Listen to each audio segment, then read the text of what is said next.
what platforms would you build on right now? Is it video versus text? Is it all the above? What does that look like? Not everyone who wants to build a personal brand, I believe, can have one. It requires a couple of things. Number one, if you create a piece of content that is the tip of a much bigger piece of content, naturally they're going to say, well, this was so good, I need to know the other parts. And that's the biggest killer of a potential leveraged piece of content, which is great content creates a feeling of what's next. A Twitter post could turn into a newsletter sign up, which can turn into a 5-part email series, which could turn into a curriculum, which could turn into a live event, which could turn into a deeper mastermind, which could turn into limitless possibilities. So I think you can be a thousandaire, you can be a millionaire, but you will not be a billionaire playing the short game. It takes a long time to get there. And it's like you could be 7/10 of the way there and quit and not realize that massive like hockey stick kind of growth. There is an emerging trend that mid-level celebrities have become billionaires almost overnight because. Man, I am excited today to be joined by my friend Chris. You guys know my story, but what I'm excited about is I've been following Chris's content for years now, and it has done a lot for me personally. So just to be sitting on this camera with him, having a conversation is kind of a full circle moment. Without further ado, I'd like to introduce Chris Do. Hey, Clifton, good to be here, man. Great to see you, man. I'd love to just start off by giving us what you've been doing in 2024 and kind of where you find yourself sitting today and what you're most excited about going into 2025. Okay. So the last couple of years have been super interesting to me, and it's pointing towards a trend which I'm seeing as I'm able to build out my own personal brand and reach and I guess an army of true fans. I think people are asking me the question of like, how do I show up like that? I'm making content, I'm not getting good engagement, I'm not getting good reach. And so these are not new upstarts. These are seasoned veterans that are thought leaders, authors, coaches, trainers, and they want to be able to build their personal brand. So I'm feeling like I'm getting pulled into this direction where people want me to talk and teach more about personal branding, the way that I do it, my own specific spin on it, and to help them reach an audience and feel more connected and authentic to who they are. It's super interesting because I think we've seen really a full circle moment where so many things are like, there's this echo chamber of everything that works we see ads and cold email. And we've kind of seen these iterations over the last few years of almost these business hacks. Every year we see a new hack of it's the newsletter, it's the YouTube channel. It's everything that people are looking for, that one thing. And I think we've seen a full circle moment where we know that all those things are devoid without a personal brand. And we're seeing these big Goliaths, even the people that have all the confidence and the ability to have that in the world. And they're kind of falling back to, how do I really connect on an authentic level with my audience? When you're advising those people, Chris, like what are those conversations behind closed doors? What are you saying to these people as it relates to building a true personal brand? There's a couple of components. First, if we just look at branding as the art of creating meaningful differentiation. How are you different? Because same is lame. So what we have to do is figure out how you can stand out. The number one rule in branding and personal branding is the same. Do not blend in. And yet all of us show up trying to be like everyone else. We're trying to fit in. We've been socialized to go along, to get along with folks. And so there's a lot of years of unpacking of that kind of mentality where we feel safe in herds. We go along with the flow so that we don't get snubbed out. So we have to kind of have a reframe or rethink about what it means to build a personal brand, because if you're doing what everyone else is doing, you're going to get what everyone else is getting. So we need to find something deep inside of ourselves, our own origin story. And that can include things about like where you're from, who your parents are, your birth order, and the little clues that were sprinkled out throughout your childhood that start to indicate a little bit about your personality and your preferences and your passion. So if we can dial those in, we can help people start to speak on that and start to stand out. Now, this is not about like wearing a rainbow colored wig or funky glasses and clown shoes. That's standing out, but that's not in a meaningful, intentional way. And so we look at all the little things that you can do. So there's a couple of things we want to know about. Number one is the name. What is the brand name? Number two, what is the voice of that brand? And when we talk about it from a corporate point of view, it's mostly messaging.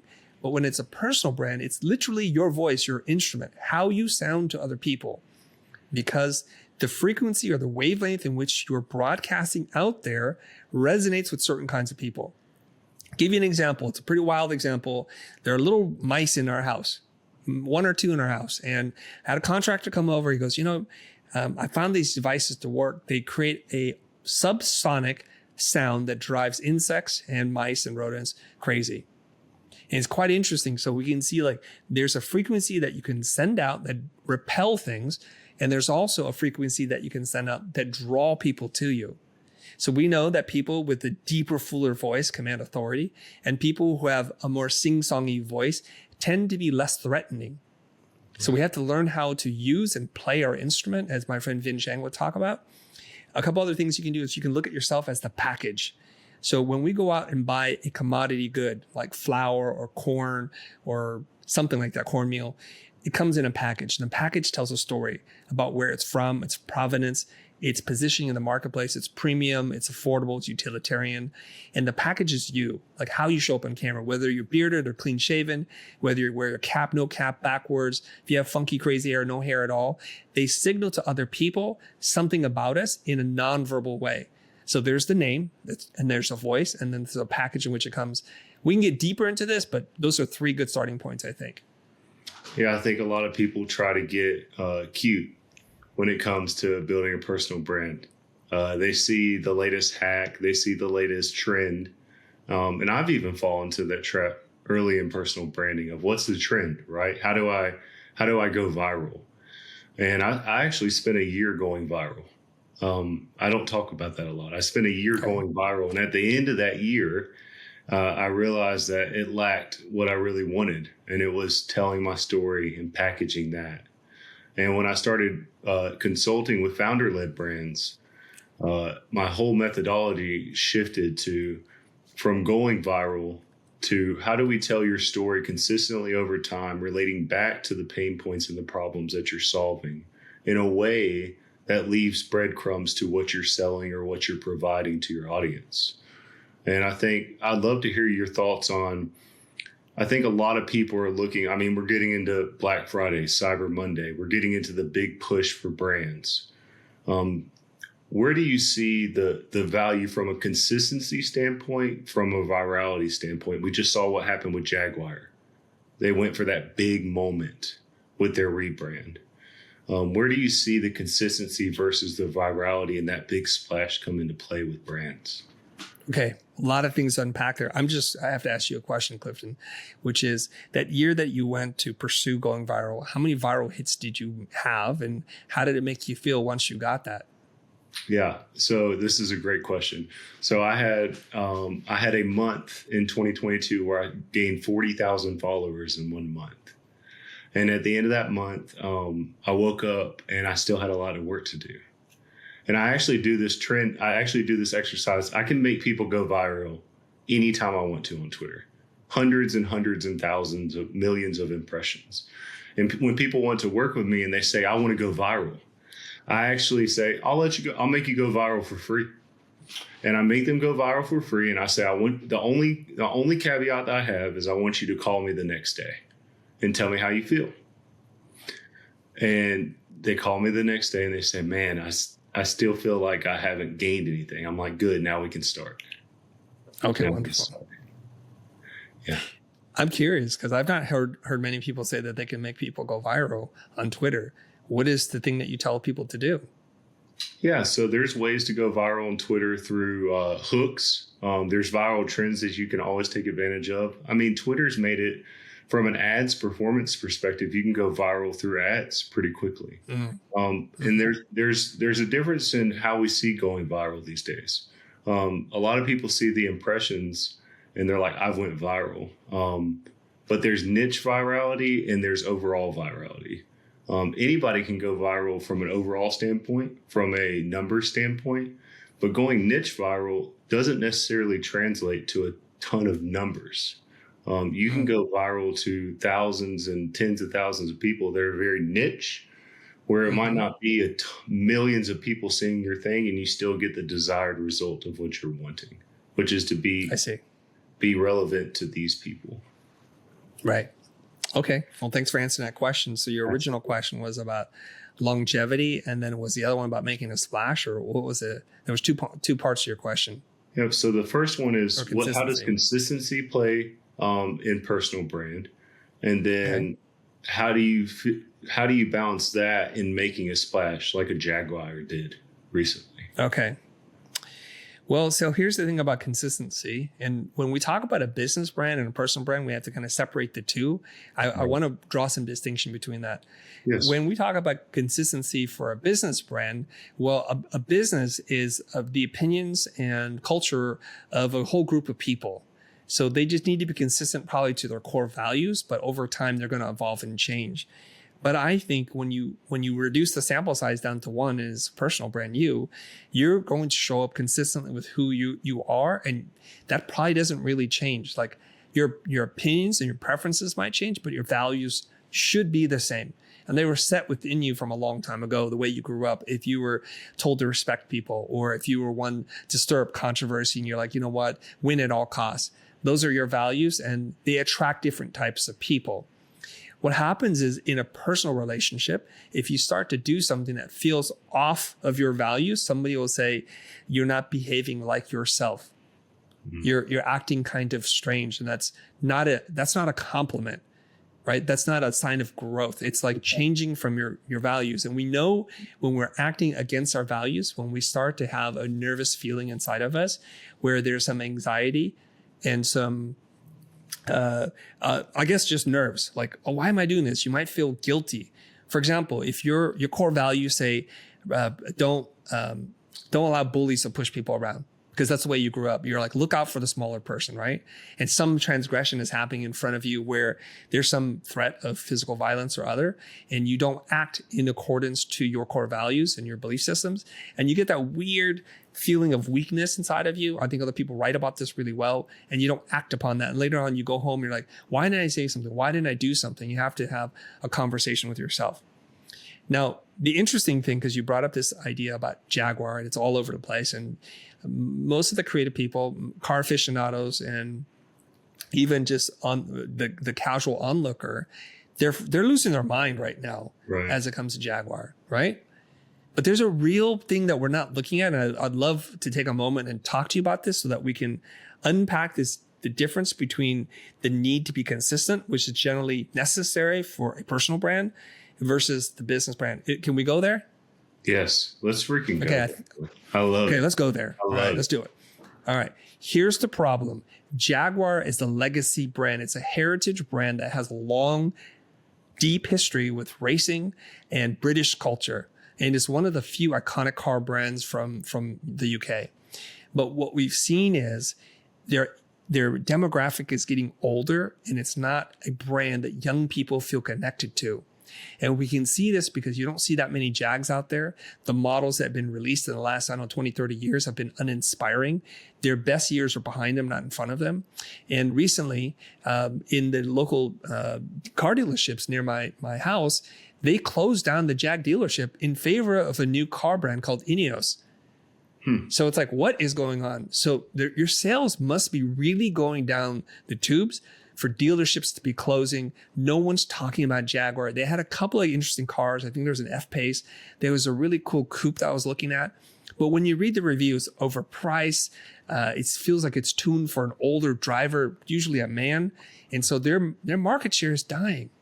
So all these people are having a very strong reaction to this crazy departure from the past. So what we need to do is understand there is a real business problem that the Jag execs have to figure out. Number two, there's been a massive disruption in the automobile industry, that the legacies that have been established by the likes of Mercedes, BMW, Porsche with internal combustion engine, ICE engines, are going left, where the new market, dominated by companies like Tesla, have greater stock market value than Mercedes-Benz.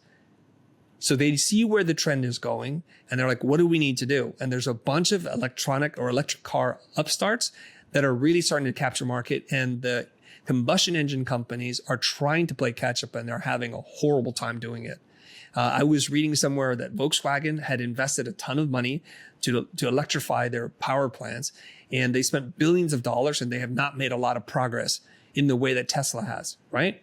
So one, failing business, dying market, no more heat or energy or excitement around combustion engine cars, at least for the foreseeable future. What is Jaguar going to do? They need to blow up their whole brand and start over. Now, we can ask a lot of questions about their choices, their positioning, and how they're trying to appeal to very woke. There's like these terms that are thrown around.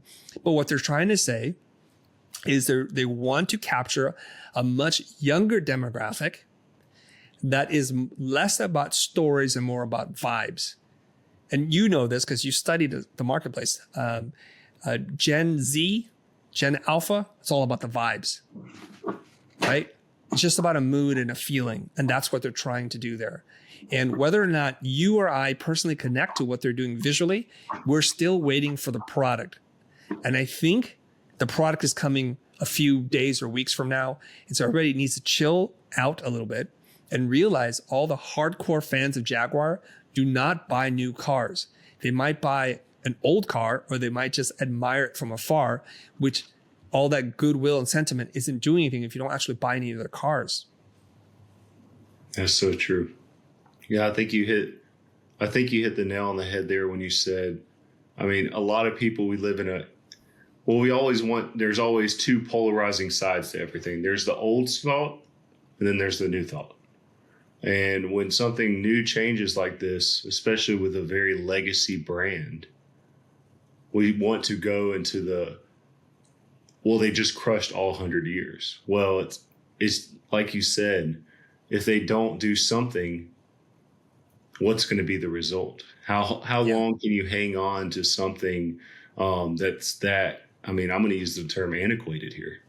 I mean, at some point you have to face facts. You have to say, well, if we don't do something, I mean, car dealerships closing, you got people like Tesla, who is almost the new face of what the car industry is going to look like over the next 10, 20, 50, 100 years, outpacing from a production standpoint, from a sales standpoint. Then you have a strong personality like an Elon tied to it. That's just everywhere. I mean, not even saying that. You see it every time I go out of my house, I'm on a road, I'm on a highway, I see a Tesla. I see Teslas everywhere. My eyes are immediately drawn to them. I can tell that's good. I don't have commercials. I have Twitter, LinkedIn, and my social media, right? You don't see a lot of Tesla ads on my TikTok account, but they're so well positioned in what they're doing now that they're so disruptive, but they didn't have that legacy component they had to kill to get there. They're almost setting the new standard for these new legacy brands. That's right. If you look at what Elon has been able to do, put aside all the political stuff, either you love him or hate him or whatever it is, or indifferent, is he basically created a car company from nothing. He had a clean sheet of paper so he can do whatever he wants. So some of the amazing innovations that they built into their car company and their brand is the idea that you can get over-the-air updates to your car. I've owned an early first generation Model S, and it is over 10 years old, and it keeps getting better because they update the software. So a lot of forethought had to be put into, like, besides the mechanical components of this, we want the car to be basically like an iPhone. And we can download new apps, we can update things, so the way it drives, the performance, how it reports how many miles you have remaining left on the battery. It changes over time, which is a pretty radical thing. Because I've owned many other brands before, mostly European. And once you buy the car, it's kind of like on its way out. It's aging its way out. And it's really interesting. So if I'm a company, like I'm the CEO of Jaguar, and I'm looking at the sales and it's probably going straight down, pretty quick drop, I don't want to just make small changes. At this point, it's a do or die moment for them. And I'd rather go out fighting and say, you know what, we're going to map the next 100 years for Jaguar as a company, as a brand, as a product and a vision. And you don't want to just slowly pull the bandage off. You just rip it off and say, we're starting over, everybody. And give us a moment to define what the future looks like for us. And you know what? I don't think they're hurting sales at all because they weren't selling cars anyways. It was kind of the death button. It was just a restart, like a nuclear restart almost. Yeah. let's get into because we've talked about legacy brands and we've kind of dabbled into Elon a little bit. You see these big companies, but they have such strong personal brands, right? And I think what we're starting to see, let's take everything from startups to SaaS. Let's go industry agnostic at this point. What I'm seeing in my field, and I'm sure you're seeing with people that you're advising, is they don't have any delusion of being the next Elon or Zuck or anybody like this. But they almost they're like, I see what the impact of a strong personal brand is on a business.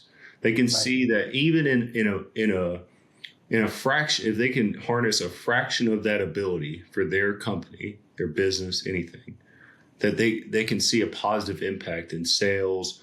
And not just sales. I think we equate everything to ROI too quickly. I think ROI is but you think about sales, you think about retention, you think about hiring, you think about positioning, competitor analysis, all the roads lead to ROI. Eventually, I think we think about instantaneous ROI too much in industry. Yeah. But all the benefits of having the personal brand, how do you see people putting together a plan to capture even a fraction of what these guys have been able to do with their personal brand as it impacts their business? I'm a big believer in this, and take it with a grain of salt because I'm biased here. And we can look at companies and then we can look at their founders or whoever the CEO is and see what happens there. So I don't know the exact numbers, but if you look at how many Apple followers there are on Twitter versus Tim Cook followers, the number's not even close. Richard Branson versus Virgin, Elon Musk versus Tesla. And they're drastically different. And if we go back to Musk, for example, when Musk does something, the world pays attention. Right. He can move the needle both positively and negatively for the companies that are associated with him. I think historically speaking, they spend very little money in advertising, whereas the other companies spend hundreds of millions, even into the billions in media buy and advertising. Musk gets to put that into research and development, into developing new power plants or powertrains or something else that he can do other than have to advertise. It's one of the few car companies that when they say we have something new, the press gather with bated breath, the fanboys get there, the vloggers and the bloggers, they all show up to see what the big event is. And he can put the resources against the launch and the announcement of these things and lay out the roadmap in a way that very few CEOs can do. When was the last time you saw the CEO of a traditional car company have a press conference when the world cared as much as they do with Elon? So I look at it as the strength of your personal brand as an amplifier or a multiplicative effect on the overall business brand. You get free press. Instead of paying for media, it's all earned because you have a point of view and people want to hear from you. It's that cult following. It is. It is. I mean, I think we've seen it a lot with the rise of bootstrapped versus VC backed. I mean, especially over the last 3 to 4 years. The ability to leverage these social media platforms to gain an initial user base for a product or a business is, people thought Elon was crazy for buying Twitter, but he basically bought his own distribution channel for his business. Yeah. Which is crazy to say out loud. You just buy your own distribution. He bought the media company. He bought the press. Yeah, he bought the press and then became the press. Yeah, well, Bezos bought the Washington Post, and this is what rich people do. They want to be able to have an audience and control the media, and then they can say what they need to say. There are some problems with this, obviously, from a free press point of view, but as long as they don't interfere with the ability to express our thoughts and opinions, I think we're still okay with it. But it was an interesting play. A lot of people question why he would do that. And initially, and probably still, the value of Twitter is far less than what he paid for it originally. But it turns out it's a pretty shrewd move for him to be able to have the eyes and ears of a couple 100 million people. How does a normal person, let's define normal person. How does a founder, a business owner, how do people claim that, the fraction of it, you know? What platforms are you seeing? What what platforms would you build on right now? Is it video versus text? Is it all the above? What does that look like? That's a great question. A founder of a small to medium-sized business or enterprise, not on the scale of Apple or Tesla or one of these ginormous companies, right. What are you to do? So not everyone who wants to build a personal brand, I believe Clifton, can have one. It requires a couple of things. Number one, you have to have ideas. And the ideas need to be able to be expressed in some form. I think ideas start with words. And so you have to be a crafter of words. Maybe not necessarily a written word, but you can perform it. Some people are just really good at speaking to camera versus writing things down. So you have to be able to have thoughts that can be articulated with words, and you have to be able to deliver them with impact. Now, I say choose your poison. Some people are good at writing short, punchy things and making complex ideas really easy to understand in very short, fragmented ways. If that's the case, Twitter, Threads, great place for you to build an audience. So if you are a person who likes to write medium to long form posts, LinkedIn is an excellent place for that. It still has great reach and distribution. And if you're a person who can hold two sentences together on camera and be somewhat charming and charismatic, I suggest you get on a platform that supports video, because you want to play to your strengths, not to play to your weaknesses. So wherever you're strong, whatever feels natural and native for you, go there and start to make content and figure out your voice, build your audience, tribe, and community. And then you can start thinking about, once you figure out the formula, platform jumping and saying, now that I got this first part, I can then bridge a gap to the next part. So the way I do it is I will write something probably on Twitter, and something takes off. I'll take that from Twitter or X and then move it to Instagram, create a carousel out of that. And that works. I'm like, okay, so I'm investing a little bit more time and energy. If that works, I'm like, that might make for a really good 10, 25 minute video.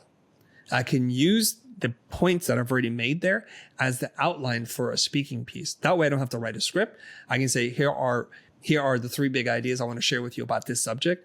Stick around if you want to learn this, and then just go right into it and use the visuals to support that.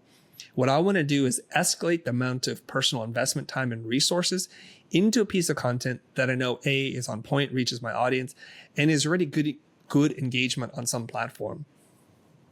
Yeah, I love the validation of ideas on written platform before they get to video. I don't even think it's to you and me, it makes perfect sense. But I think to the average person reading or listening to this, they would be like, oh man, I never thought of that.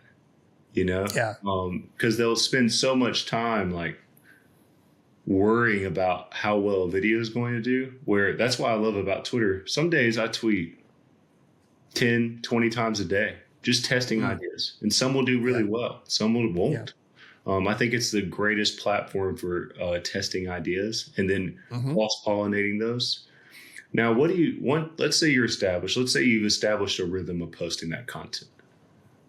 And now you're ready to find a way to take that rented audience across these social platforms and actually do something with it. From a funnel standpoint, what are you seeing as the greatest? I mean, man, you ask anybody selling something right now, they're going to tell you their answer. It's a webinar funnel. It's ads. It's hosting a podcast with your ideal customer profile. It's this, it's that. I think there's a lot of opportunity, but it's almost paralysis through analysis. There's so many choices that people don't know what to choose. So is the question how to leverage your audience? The question that I'm asking is, after you've established a rhythm of getting that rented audience on social. Yep. Okay. What is the bridge between that and your company, your offer, and actually doing something with that traffic over into an owned audience that you're seeing is available and achievable for this subset group that we're talking about? Okay. The way I would answer that question would really depend on who's asking me that. Yeah. So what we want to do is we want to build a system where when we create content, it's self-sustaining. It has to be rewarding for us on some dimension. On some metric, it might matter that there are new leads or conversions for us. Somebody else might care just about being famous, and there's nothing wrong with that they want to be able to have the kind of influence and impact that fame brings with them. Because at some point later on, they can just say, hey, I've started a vodka company. I I now have a natural health energy drink that you might want to buy. And then they'll cash in then. So we're all playing on different timelines. And this is kind of really, really important to think about. Okay. There is an emerging trend that mid-level celebrities have become billionaires almost overnight because they've been playing this really quiet long game of building audience and community and connection. And then when they have a business model that they can turn that audience into that, then they make this gigantic splash. There is this idea of like there's a bank of trust or goodwill that every time you do something positive, that you give value to other people, that they have a positive experience with you, you make a deposit in the bank of goodwill and trust. That over time, if you leave it untouched, it compounds to a gigantic amount, right? It's like the magic penny that doubles itself every 30 days or 31 days, that it becomes worth $11 million by the end of the 31st day, and it's unfathomable. What people are making the mistake on is they make a deposit into the Goodwill Trust Bank and they make a withdrawal right away. Here's a piece of content, buy my course. Here's a piece of content, buy my book. They're just doing this. And so the balance is always zero. It never gets to the point of building massive compounded interest. So we have to kind of look at that from that timeline, and each person needs to look at this differently. So if you're an earlier phase of your business in your life and you need your content or your community to make money for you, here's the good news, is when you show up for people and you educate them and you teach them and you create transformation for them, they're naturally going to want to say, the free stuff is really good. Is there more to this? And so the best way to design this content, as I'm learning, and I'm relatively still new and sorting this stuff out myself, Clifton, is that if you create a piece of content that is the tip of a much bigger piece of content, naturally they're going to say, well, this was so good, I need to know the other parts. Where we failed in the past, which I hope to rectify really soon in 2025, is to make sure people understand that you're just seeing the tip or the tail of the dragon, and to make them aware there's a much bigger piece, such that when they know about the other parts and pieces, they're going to ask you, how do I get more of this? Because it's so good at what you shared. And that's what I'm learning. So what I've done in the past, and I made this mistake, I share a piece of content. It's a complete transformation, but they don't see how it's connected to a larger curriculum or body of work. And so they become satiated. There's no more curiosity. And that's the biggest killer of a potential leveraged piece of content, which is you kill the curiosity. You kill the curiosity gap. It's almost like at the end of an episode, I'm a binge watcher on Okay, TV. same. I watch a lot of TV shows. I'm the guy that picks a show, watches it through, goes to next show. Yeah. And I like when I'm working with clients on there's always a to be continued. Yes. Great content creates a feeling of what's next. And what's next doesn't necessarily have to be the end result of what you're trying to achieve with the person that you're talking to. A Twitter post could turn into a newsletter sign up, which can turn into a 5-part email series, which could turn into a curriculum, which could turn into a live event, which could turn into a deeper mastermind, which could turn into limitless possibilities. And we see, and I think for a long time, it's gotten a bad rap in the industry. It's almost said like people that do that style of marketing, we get the guru, right? And so when you get to, and it's almost a disruptive pattern in traditional business models where they have to first get over the mental hurdle that it's not scamming people. Yeah. That it's actually a relevant marketing strategy that when applied appropriately with values, morals, in traditional business sense, can be very fruitful. And I think we're seeing a rise of this in agencies. And I think we've started with legacy brands. We've started with personal brands. And I would just be remiss if we didn't finish out our talk here with talking about the future of marketing agencies from two lenses. One, from what does a great personal branding, social media, marketing agency look like in 2025?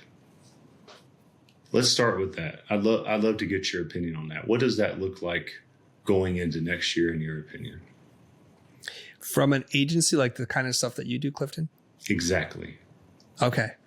I think it's doing more of what you're doing today, helping people figure out their true authentic self so that they can show up more aligned with who they are, so that they can connect with the community that's hungry for them and will go to war for them. And what they need help with is to shift their thinking away from short-term direct marketing kind of performance marketing campaigns to longer-term relationships so they can play the long game. I think that's really where the value is at.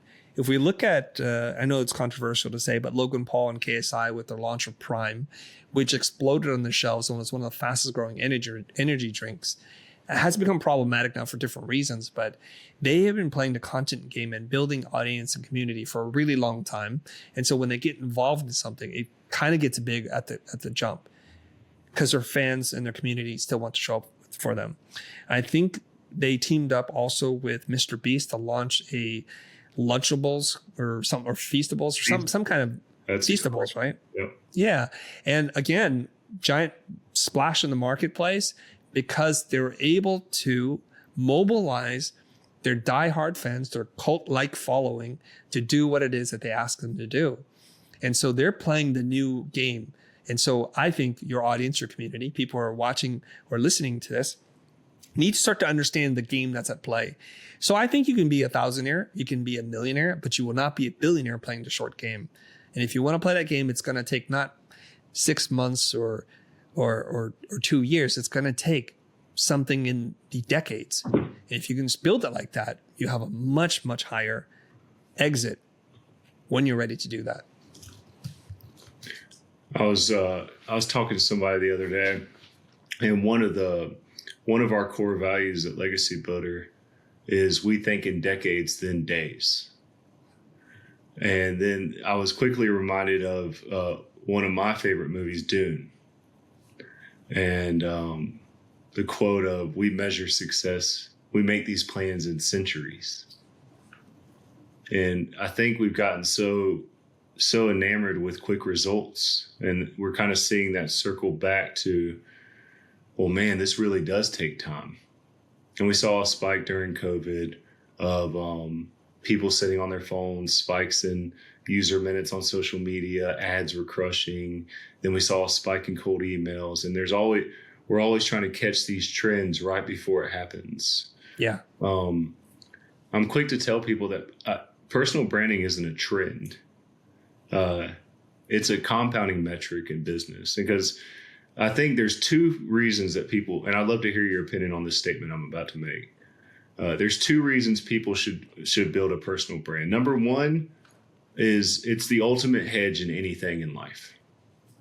It's no matter what business you run or where you're at, where you live, what you do, what you call your job. At the moment, your personal brand, just like you alluded to earlier in this combo, it always comes from the core place of how you raised your values. It doesn't deviate from that. Then number two, it gives you the ability to scale and not rely on paid methods to do that. It actually lowers customer acquisition costs, lowers all those attributable things that we look at on our metric reports at the end of the month. I'd love to hear your thoughts on those two things, the reasons why people should build a personal brand and literally just say, I'm going to do this, and it doesn't matter. I'm going to keep doing it, and I know the result is coming. Yeah, so I will frame this as an imagine, okay? So whatever industry that you're in, imagine if you were the person who currently owns and occupies the real estate in people's minds. When they think of whoever's in the industry, your name is the first name to come up. And in every industry, there's inevitably somebody like that in the local market and then the larger market and the national, international market. It's just a matter of scale. So when we think of like personal development people, what name comes to your mind? Like, who's the biggest star in the personal development space? Who would you say, Clifton? Gary Brecka, Tony Robbins. Tony Robbins. Right. Right. Yeah. There's only a handful. That's the problem. It's like our brains are very simple. We can usually remember the top one or two in any category. And when they ask you, like, who's the third person who landed on the moon? It's like, no one can name that. Who's the third person who broke the 5-minute mile or whatever it is? And you just can't name them. We remember the first. Sometimes we can remember the second, but the third is just a really hard thing. So if you can't play to win, to be in first or second, don't play at all. And so if you were in that place, what would that do for your life? Well, let's just think about that. You would have tremendous preference. And that's what we're trying to do. What brands do is they create preference for your product, your service, your brain, your coaching, your style of doing whatever it is over the next person. And when you have preference, you can command a premium. So we're not trying to sell more things to more people. We're trying to do fewer things for fewer people at a premium, so that it creates an inequation or imbalance in the supply demand chain. So when there's limited supply of you and there's crazy demand for you, you basically get to write your own ticket. And so people who have this kind of preference usually get the best speaking slots on stage. They can charge more than everyone else and everyone's happy to pay them. Instead of chasing people, they get to choose who they want to work with. And that's just like the tip of the iceberg, right? So they get the best brand deals. They get preferential treatment at events, at restaurants, wherever it is. Their networking group expands. And here's just me reporting from the field here. There are a ton of books behind me of authors I've read books of and I like and admire. Never in the moment when I was reading those books, I was thinking that these people would actually reach out to me and say, hey, I'd like to be a guest on your show. And because I've been able to consistently show up, to build my personal brand, that over time, enough people can get a sample of what it's like to be around me, what I stand for and who I am, that it creates preference for them. And when you build an engaged audience community, you can, I hate to use the word leverage, but you can leverage the audience to do a lot of different things. I get to drop into a town and say, I'm going to have a workshop or I'm hosting an event where you guys show up, and people show up and things sell out with a lot of effort. But that's the thing. It takes a long time to get there. And it's like you could be 7/10 of the way there and quit and not realize that massive like hockey stick kind of growth. And so I'm going to encourage all of you, if you think you have a strong point of view, if you think you're different enough and you have an interesting take on what it is that you do, to then start making this long-term investment in building yourself, getting in touch with who you are, and showing up as yourself and delivering value and transformation for the people who are showing up for you. Incredible, man. Thank you so much for this conversation. I appreciate it. It's my pleasure. Yeah. I want to reiterate how much you've helped me. I'll never forget. I'll tell one story and then I'm going to let you go about your night. I was struggling early on in my agency career with charging money, and with overcoming the price objection on my sales calls. And your whiteboard video where you interviewed the guy and the guy said you were going to charge him $1,000, and he said, well, I don't want to pay that. You said, okay, well, I'll take the upside and I'll just take the money off of every client.